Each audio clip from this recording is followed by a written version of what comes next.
All right, so we've got a simple page here that's looking at the URL and it's taking whatever comes after article slash, in this case it's article slash hello, and we're taking that piece of the path and passing it into our view function.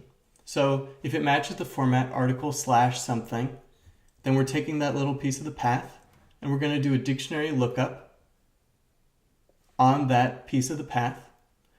And we're going to start by looking it up in an empty dictionary, which isn't going to be so interesting except that we get the confidence that we've wired our application correctly. And then we're going to map that into our article document, which is just going to give it the title for the web page and the view. And if we don't find it, we're going to have this article not found document, which gives it the title and the view for our web page.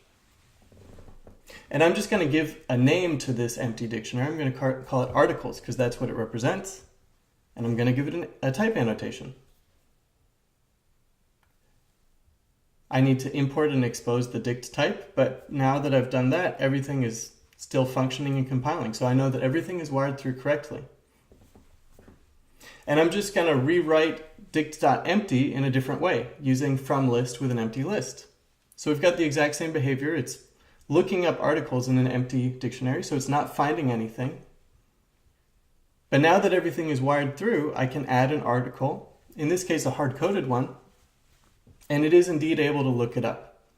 So at this step, we might want to kind of make a request to our server and grab the data instead of hard coding it. But I'm not going to do that now. I'm just going to do a little bit of refactoring. We can always refactor since our code is compiling. We'll get feedback if we do a misstep. So I'm just going to take this knowledge of how to look up an article and give it a name. Sometimes that can make it easier to reason about what my next step should be when I give it a proper name and kind of isolate this little piece of knowledge, how to look up an article. And I want to clean up this case statement because it's a little hard to read and it's not so clean. So I'm just going to take the article path and I'm going to use maybe and then to look up the article. And if there is no article path, then it'll just pass through the nothing value.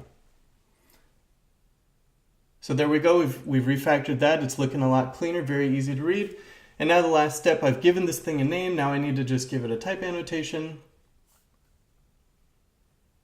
And notice that my code is not in a non-compiling state for very long here. These are very small, reliable steps. So hope that helps. Thanks for watching.